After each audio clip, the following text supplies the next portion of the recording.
Hello, my Bill 5000 Nation. How's everyone doing today? Hopefully, everyone's having a great day. If not, I hope it gets better from here. We are back with another Watcher. That's right. This one is titled The Bloody Revenge of Saint Olga of Kiev. Puppet History. I don't think I said any of that right.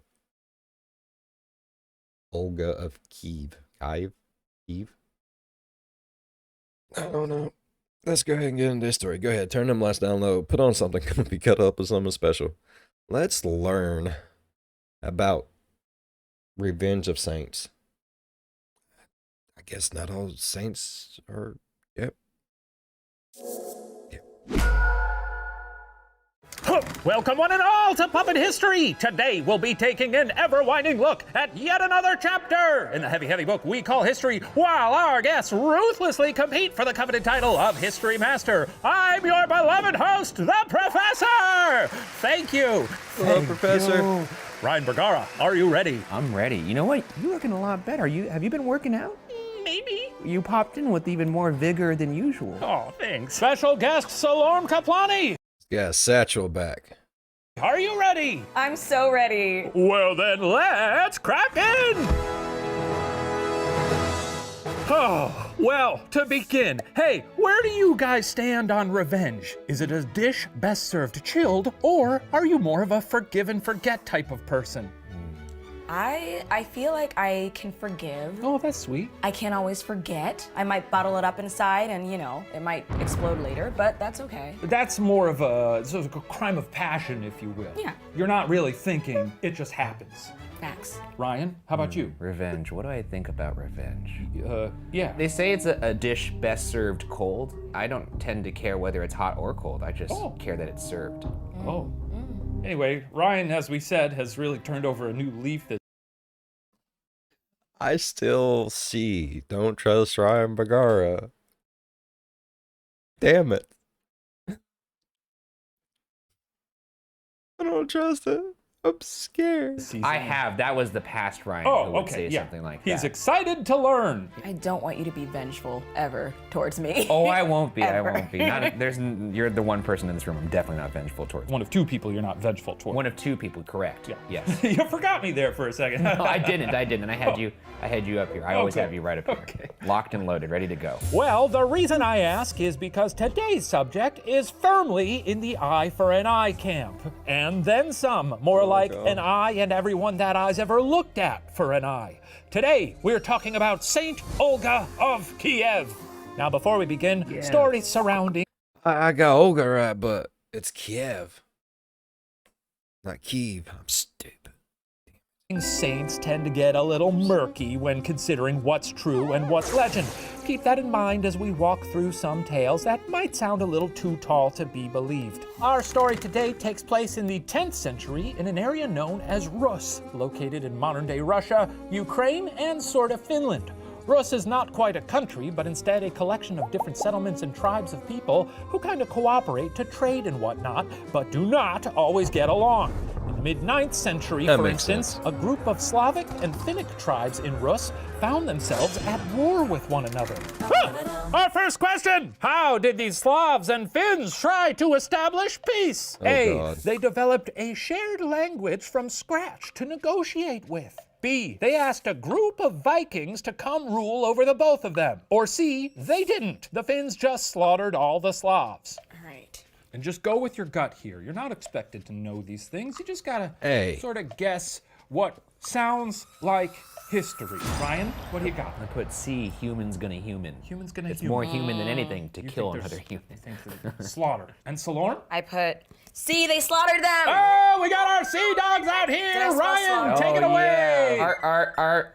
Thank you. Art Great makes me job. so much Best happier bit every on time the I show. say it. Well, optimistically, points to neither of you. Oh. The correct answer was B. Yeah, that sounded weird. That sounds It does sound weird. They basically asked the Vikings to be the doms to their subs. Of all the groups putzing around northern Eurasia at the time, the strongest militarily were the Vikings. According to the tale of bygone years, when the Slavs and Finns found themselves absolutely consumed by war and hatred for one another, they went to the Viking warlord Ririk and said, "Listen, We simply cannot get along. Will you be our sort of arbiter and just rule the whole bunch of us? In 862, Ririk said, "Yes, of course I will do this." Less than 20 years Why not? later, the Vikings, led by one of Ririk's clansmen, Oleg, had expanded their control all the way down to Kiev, which was declared the mother of Russian cities. So they enlisted someone to rule them. That's weird. I feel like humans usually wouldn't be like, hey, come take control of what we've got going on here, and I'll just sit back. Like, I don't know. People usually want power. But at the same time, I feel like most people would be better people if someone else was making the decisions for them. If you had like a big muscular Viking who said, "No more Taco Bell!" Go to gym! Just a big Viking bursting through your door every morning yelling, "Eat carrots!" Dude, Yeah. I might need a Viking. Let me go on rentaviking.com. That could be an app. Wait, guys, are we going in on this? Viking personal Yeah, trainers. rentaviking.com's not taken as of now. Buy But that by the time domain. you watch this episode, it's gonna be. Sometime around the end of the 9th century, in the trading nexus of Pskov, that God. Kiev-conquering Viking Oleg had a daughter named Olga. In the early 10th century, Olga married Igor, the son of Ririk. Olga and Igor were a Viking power couple, if there ever was one, and the two had one son, Svatoslav. Is it possible for any Viking couple to not be a power couple? I mean, Vikings, very scary. Man, they must have had scary sex. Really testing the integrity of that bed frame, if you know what I mean. Yeah. And the walls and the floor and the That's ceiling. true, dude. VikingVixens.com. Oh, this is a horny episode. Much like the Vikings. That's good, because they got horns in their helmets. Brought it back with a nice wholesome joke. When Olga's dad Oleg died, Igor became the ruler of the state of Kiev, and by most accounts, did a pretty bang-up job. Igor expanded Kiev's authority over more of the surrounding peoples and kept tabs on the lands he already controlled. When a neighboring tribe, the Drevlians, stopped paying tribute, Igor marched his bloodthirsty army to the Drevlian capital of Iskoristan. The sight of Igor's army appears to have been all the Drevlians needed to see, and the tribe got right back to sending tributes. Now, his success in intimidating the Drevlians might have gone to Igor's head a bit, because when he returned to collect further tribute in 945, he demanded even more than he was due. At this point, it seems the Drevlians were getting tired of being intimidated, because what they did is they straight up killed his ass. Oh, shit. Ooh! How'd they kill him? This one's open-ended, so feel free to get creative. Lord knows the Drevlians did. There's no Oh, they got creative with it. Okay. They hogtied him, stripped him bucket naked. They put peanut butter on his toes and let rats eat him. Just his toes. And then they took the rats and then they got him really angry. They start putting him up his butt. And then they filled his mouth full of peanut butter because, the rats are already obsessed with peanut butter and toes. So, they got the taste for human flesh. And then now they smell that peanut butter like, okay. And they start eating their way from his butthole to his mouth. And that's how it happened.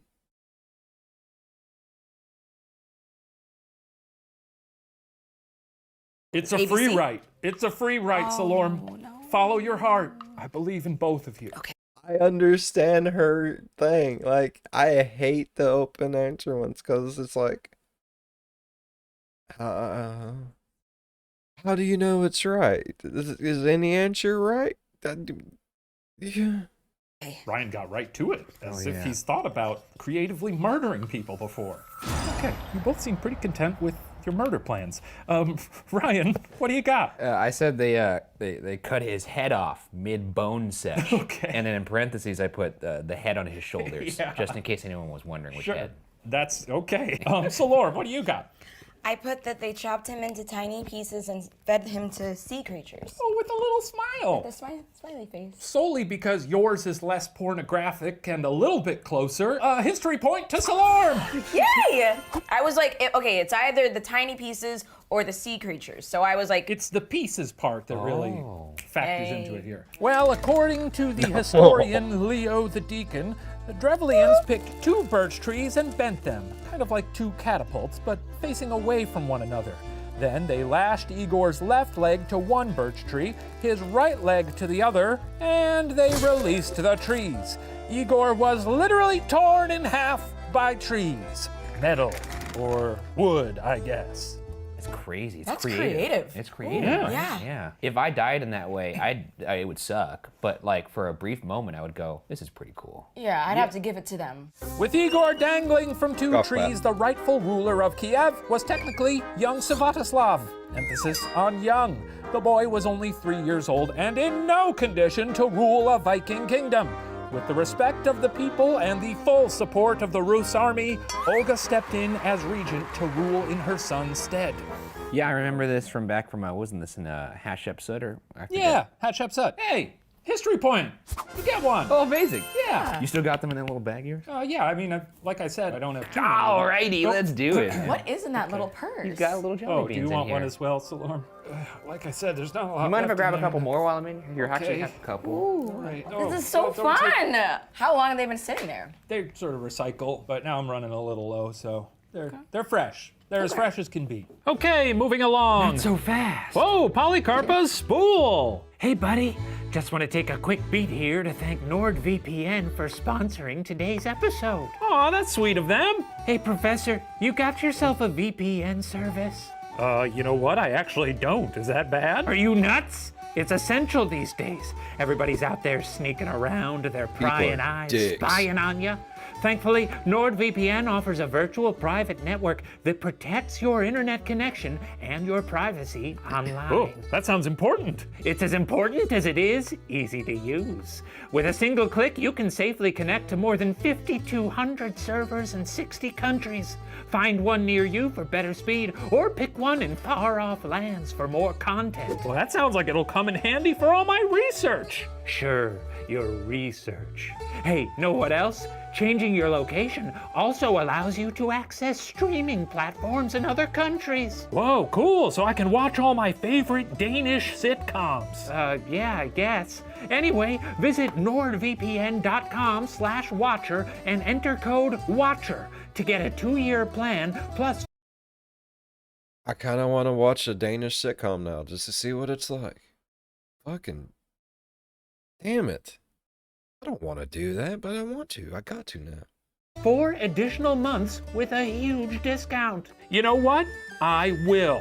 All right, safe browsing out there. Adios!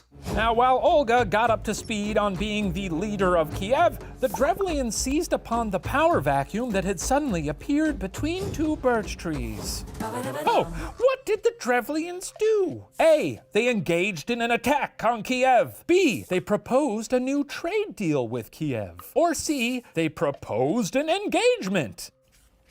See, Okay, Ryan, what do you got? I put A for attack. Okay. A little shotgun. Oh, I love it, Shaka. So, Lauren, what do you got? I put C for engagement. C for engagement. 'Cause she's single now. She is a single gal, and And she ready. might be looking to mingle. Who can say? Ready. Let's find out with a little bit of theater. I'll be back in just a second, guys. She may not want to get tied down though. Facts. I wouldn't. After seeing your husband literally get torn apart. That's true. She literally saw someone get tied down. And then after that. Oh, hello, Olga, Queen of the Kievan Rus. Yes, who are you? Well, this is awkward, but I'm a Drevlian. A Drevlian? Like the people who just split my husband like a string cheese. Yes? Well, you've got a lot of stones showing up here, you know that? What do you want? She told her. Well, see, so I'm a matchmaker, and we hear that you're newly single, and so 20 of us were sent here to see if you maybe wanted to marry our Prince Mal. You halved my husband, and now you want me to marry the guy who did the halving? Yes, that's basically the situation, yes. damn. You know what? Let me think about it. And tomorrow morning, why don't you come back and we'll have a big celebration where I announce my decision. In fact, let's make it fun, huh? Tomorrow, my people will go out to your boat and they'll just carry you guys in your boat to the party. Doesn't that sound like a blast? Wow, I mean, yeah, it kind of does. And here I thought you were gonna just behead me or something. Ha ha ha, no, that is not what is happening. Okay, I'll see you tomorrow. Oh, this is gonna fucking rule. Okay. Oh, Dun. She's gonna red wedding their ass. Oh my god, right? Jelly bean false alarm! Yes. Wait, what? Wait, so no one died? No, you got it right. They proposed an engagement. proposed, what yes. they want. Oh, I see. I thought you meant what Hey. actually happened. I mean, we don't know what actually happened. I haven't gotten there yet. I got a feeling. Yes, props to the Drevlians for shooting their shot, but they probably should have smelled something was up with the whole come back tomorrow bit. While the matchmakers went back to their camp, no doubt relieved, Olga had her people dig a giant trench. And the next morning, the Drevlians arrived in their boat and demanded to be carried to see Olga. The people of Kiev literally picked up the boat with the Drevlians still on board and lugged them straight to, you guessed it, the pit. And they tossed him in and buried him alive. That's what you call a deadlift. Damn. Also, how strong are these people that they Yeah, can lift what up a kind of fucking boat is boat, dude? this? Holy shit. I mean, you know, legends tend to get a little hyperbolic. It's possible they maybe just threw people in a pit. If you have the balls to ask somebody to carry your boat on shore, Yeah. you deserve to get tossed into a pit. At That's what crazy. point Right. during being carried do you think they were like, hey, you're taking us to the pit? Was there time to jump off? Yeah, we know what you're doing. Just a gaggle of people all going, put us down! Put Stop us down, it! please! Put me down! Well, if you think that's fun, Olga's just getting started. Though 20 of his matchmakers had just met their maker, the Drevlian Prince Mal didn't know this yet. In fact, he still thought he might be engaged, and Olga did nothing to dissuade him of this fantasy. Olga sent word to Iskoristan, requesting the prince send a company of his best men to Kiev to escort her to what the prince assumed would be their wedding. Prince Mal sent the men and probably got to work on his save the date cards or something. Wait a second, the wedding is still going forward even though she threw a ship full of people into a pit? I think they don't know yet. They don't I don't know. know. I guess Word doesn't word- travel fast. You know, you got to put it on a bird or a horse and slap it on the ass, and then the news don't will get have it there in anymore. 5 months. Man, it must have been so much easier to do schemes back then. Yeah, that's true. Yeah. Because word of the scheme doesn't get out, and you keep scheming till the jig is up. And by then, you're already in a different country with That's a different right. name. God, I grew up in the wrong era. Really? I feel That's you, the bud. old me, though. Oh, It's yeah, just yeah, yeah. Old Sometimes you. that's Old just him. things coming through the cracks. Okay. Now, it's unclear if the best men wondered where the I would have loved been born back then. Like, you could go anywhere, do anything. Things have gotten crazy since the good old days. 20 matchmakers were when they arrived, but when these dudes showed up in front of Olga, they had a more immediate problem. They were filthy. Oh, do you think I was gonna say Olga just beheaded them or something? No, that's not our gal's style. Upset with how dirty the men were from their journey, Olga insisted they take a bath before any marriage was discussed. The queen sent them to the bathhouse, which, well, it was then barricaded and set on fire, burning the best men alive. Oh! Damn, hell of a bachelor party. Yeah. But the king, I don't know. He's still alive. He's still alive. He's And just- he is none the wiser. He's killing all his friends. They went out dongs blazing, dude. That's fucking wild. But they were a power couple, you know? She feels passionately. She's Yeah, avenging she misses her man. She misses her man. Very romantic. I mean, can we talk about the romance angle here? It's sweet. Oh, yeah. Yeah, it's definitely. This is hilarious. We're in a room full of people. This is taking them out like 10 at a time. Just like, you know, something. Send some more people. Like, I don't know what happened to the first ones. Oh, Yeah. He's watching from hell like, get it, baby. Go That's on. my girl. Everyone needs their grieving process, you know, their phase. that's true. Well, as you'll find, she continues to grieve. With that, Olga figured she'd had about as much vengeance as she could in Kiev and set off for Iskoristan, where Prince Mal waited, still assuming he was engaged. I can't Sometime. wait. He doesn't know yet. Yeah, he's just like, ooh, I can't wait. Maybe I'll wear a nice little boutonniere. I'm scared for him. There's gonna be no one to object to the union at the ceremony because they're all gonna be fucking dead. When Olga arrived outside Iskoristan, where her husband Igor had met his grisly demise, she told Prince Mal that before any kind of marriage could happen, she would need to have a funeral feast at Igor's burial mound outside the city. Well, figuring this was basically the rehearsal dinner for the wedding of the century, thousands of Drevlians left the protection of the city walls to celebrate with their future tribe-in-law. Oh, and what a party it was! Oh, The no. wine was flowing, and in short order, the Drevlians were hammered. Not everyone was drinking that night, however, and amongst the designated drivers were Olga and her entire army. Yep. Drevlians 3 sheets to the wind. Congratulations, Ryan. Olga red wedding their asses, slaughtering more than 5,000 men. Some accounts claim Olga got a few stabs in herself. At this point, Prince Maul probably realized he was still single after all. I think that might call for another jelly bean. Come on. Okay, you can have a jelly bean. Yeah, that's right. Oh, you're gonna. I just meant the one. boys, all Okay, right. you don't have to take one from the Is there another one? Again, this is not a bottomless supply. Well, you do regenerate. Thanks, pal. Yep. Thank you. All right. Man, you're making them really good now. Well, It tastes really good. you're getting to the bottom of the bag. They've been stewing there. Ooh, those bottom beans. Is jelly beans puppet poop? It's like we said, it's not poop. I do push it out of my puppet sphincter, but it's sort of a different thing altogether. Are we clear on that? I already swallowed it. Okay. The next year, Olga was traveling around the Drevlian territory, gathering up tributes she was still owed. When she returned to Iskoristan, for understandable reasons, they refused to pay up. Olga figured the Drevlian saps probably wouldn't fall for any more tricks, so she decided to just do war now. But there was a catch. Olga was allowed to mess with the Drevlians as much as she wanted, pulling her murderous pranks left and right. But as a woman, she could not declare war. To get around this, she saddled up her son, Svatoslav, who was no more than 10 at the time, and she gave him a spear. Svatoslav wound up and threw the spear as hard as he could. It barely cleared his horse's head. But that was enough. War was on, and the Kievan Rus forces quickly pushed the Drevlians back That's all it takes to start a war. Oh God. into the safety of their walled city. If I was angry enough to get revenge, I think after I killed one person, I'd probably be like, fuck, that's enough. Nah, you gotta kill everyone in the system, though. Yeah, but you kill one person, that's so exhausting mentally. You know, when you think of something like Taken, like that Liam Neeson movie, it seems heroic in Taken, but that guy's a psychopath. Yeah, but I guess if if you commit to vengeance, it sort of becomes your whole thing, huh? I suppose. A psychopath with a mission is a hero. You know, when you think about it. Yeah. Yeah, you're really committing to that, you know what? Yeah. Okay. For a year, Olga and her forces laid siege to Iskoristan. When she finally decided enough was enough, Olga I love her look on things.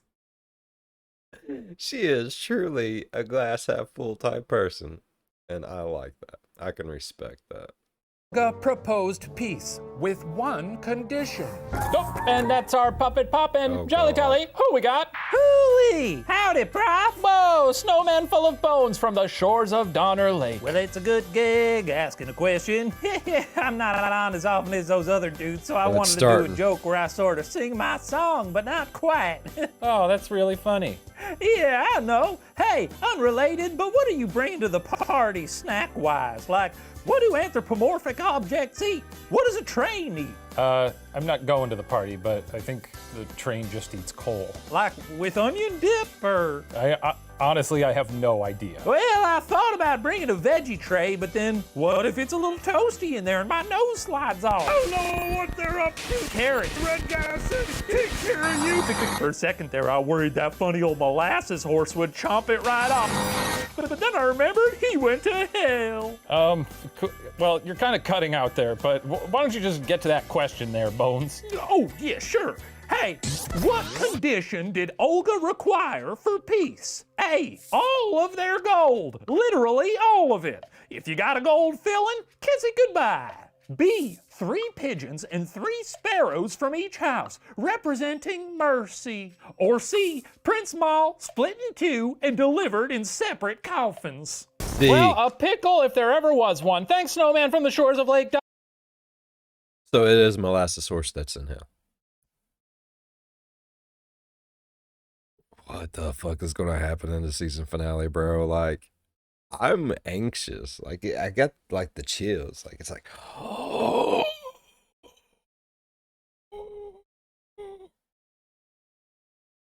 Honor. You got it. Okay, Still saying C, that though. one took a while. Chatty guy. Dang. C sounds so obvious, but too obvious. This one's really gonna get you guys. I think so. It's gonna get you good. This will be the ultimate test of the question, can people change? Yeah. Ryan, what you got?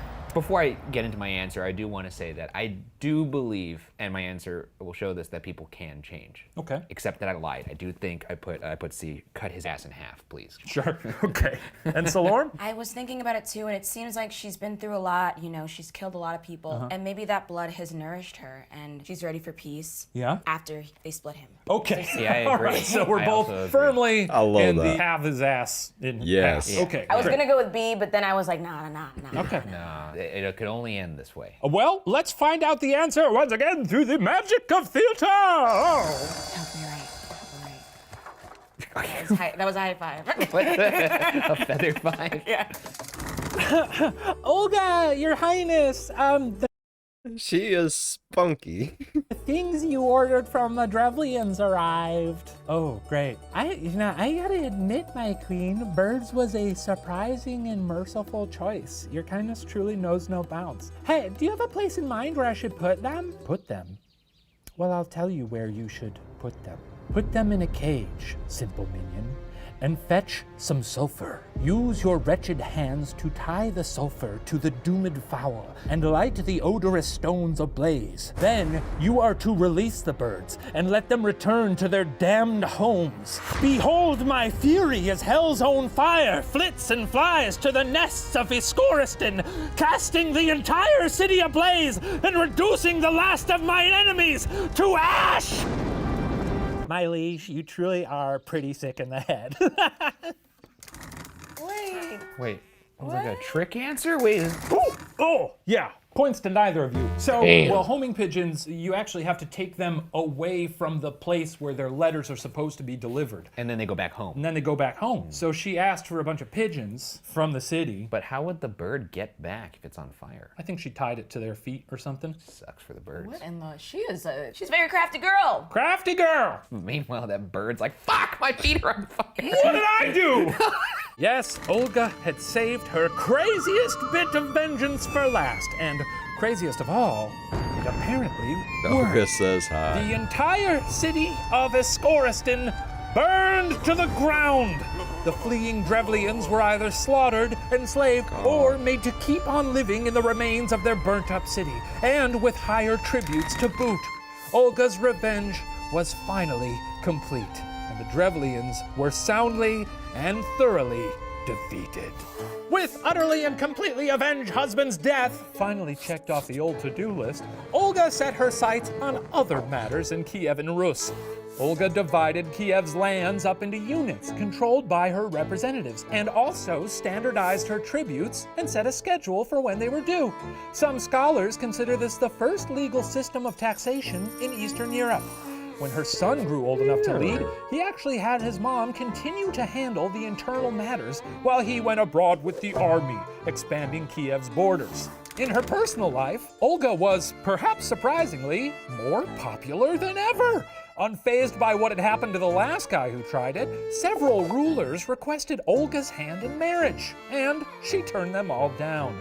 I liked how you set those folks on fire. Let me put a ring on it. Well, honestly, you know, her one marriage seemed pretty successful, so... They were like, she's loyal. If I Yeah. die, she'll avenge me. Your Right. fucking Hinge profile's off the charts, dude. Yeah. Divorced, set an entire civilization on fire, and now I'm ready to get back out on the market. And then a picture of her and like a dog or something. Picture with a bunch of friends too, and you don't know which one is her. And then of course a picture of her holding that guy's head. Yeah. Ah, yeah. Her in front of a city burned to the ground. Avenge like- my husband, baby.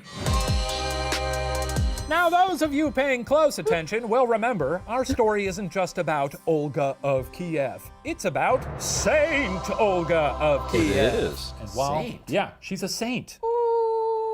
While there are plenty of murderous saints, you don't snatch that brass ring just by burning cities to the ground and implementing systems of taxation. Olga wasn't even a Christian until the mid-950s, having lived the majority of her life as a pagan. But she approached her conversion with the same cunning she destroyed neighboring tribes with. Now, the 9th and 10th centuries saw two sides of the Christian church jockeying for power. The Catholic Church, led by the Holy Roman Emperor on one side, and the Orthodox Church, led by the Byzantine Emperor on the other. In 1054, this rivalry would result in the Great Schism. But in the run-up to that, both sides were competing to get as many of the peoples of Europe on their theology team as possible. Do you believe in God, Professor? Yeah, he's been a guest on this show. He doesn't have anything to do with the Christian church, by the way. He doesn't? I asked him. He has no idea what they're doing. Well, tell him we said hi. I will. Thanks. Great guy. Is that why the God phone's right there? Don't pick that up. What's on the other end? God? The God? Yeah, I mean, that's the God phone. God's there. Can I just listen? Sure. Funny if her head just exploded, right? Hello? Hello? Hi. Hi. Who's calling? It's Delorme. Oh, yeah, you. I just wanted to say hello. Cool. Thanks for Kit Kat bars. Yeah, dilly dilly. Okay, well, bye. Bye. Oh, he sounds so nice. He's a nice guy. I didn't want to talk to him. To this end, Christian leaders would bribe pagan leaders to convert, offering them, for instance, marriage to an emperor's relative. Seeing Christianity as a strategic choice, a way to make Kiev and Rus a part of a bigger confederation, Olga decided to convert to the Orthodox Church in Constantinople around 957. Apparently still one of the most eligible bachelorettes on the planet, when Olga showed up for her baptism, records indicate that Constantine himself, the Byzantine emperor, was hoping to marry her after her conversion. As we've seen, however, Olga doesn't get pushed into marriages she ain't feeling, and the Queen of Kiev found a way to get out of this one.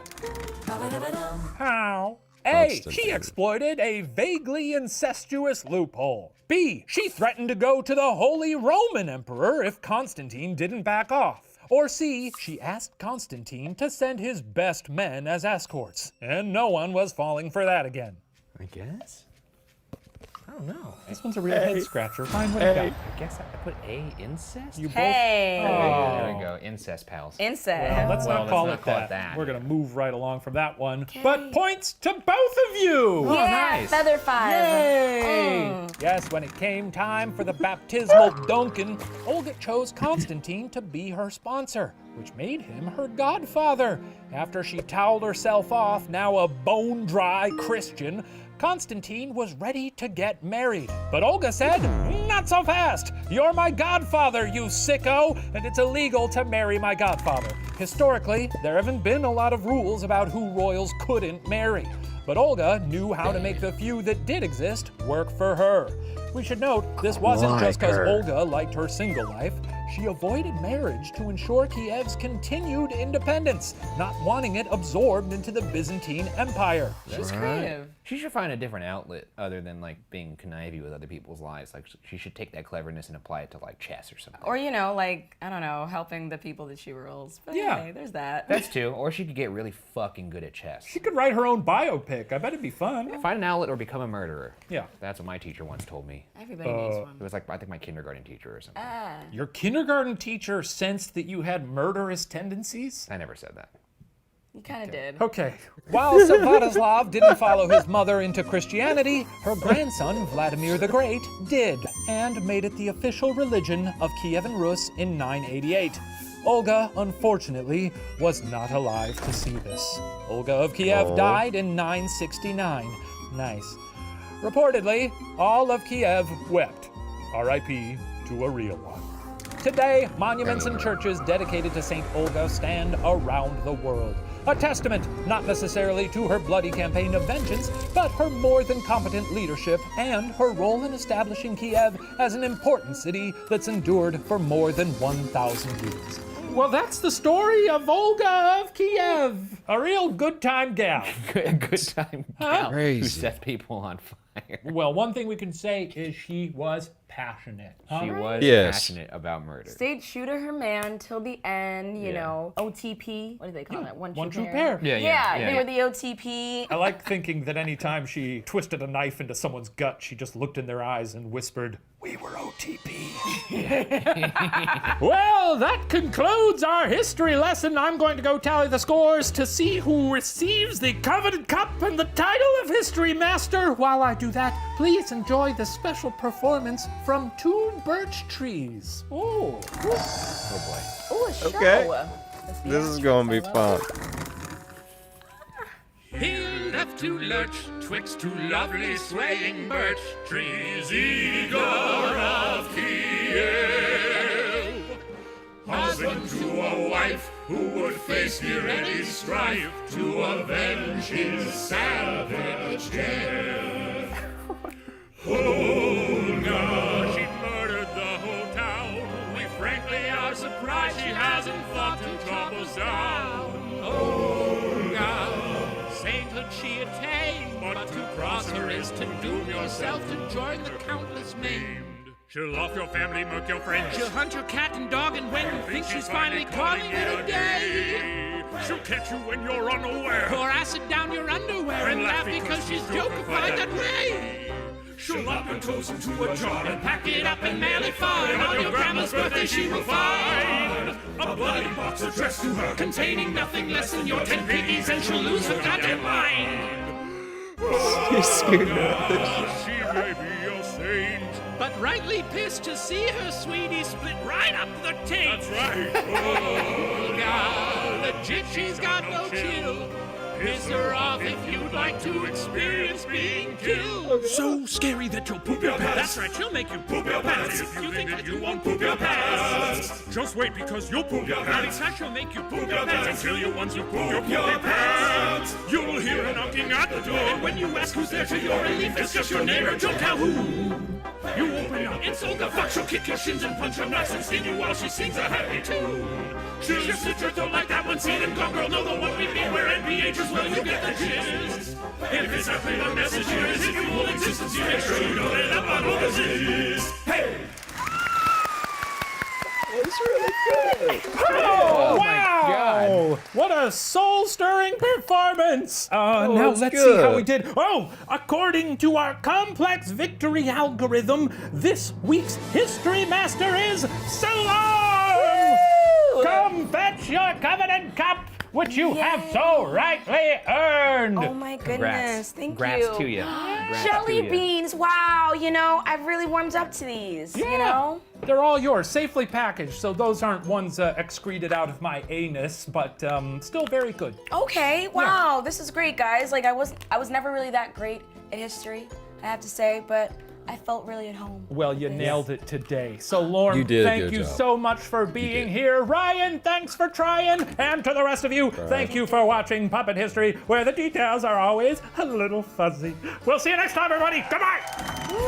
Oh, it just drops dead like that. Just dies. Poop your pants! Poop your pants! Poop your pants! Poop your pants! Poop your pants! Poop your pants! Hey!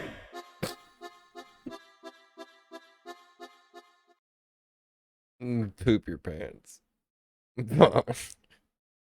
Alright. That was great. I really enjoyed today's story. If y'all enjoyed today's story as much as I did, please go down there, leave a thumbs up. It really helps. If you're a fan of this spooky, scary, strange, deranged things that just make you laugh so hard you can hardly get out your outro, think about subscribing. As always, be good to one another. I'll see you in the next one. Bye bye. Oh my god. That is one saint you don't want to fuck with, bro. Like, she'll make you poop yourself.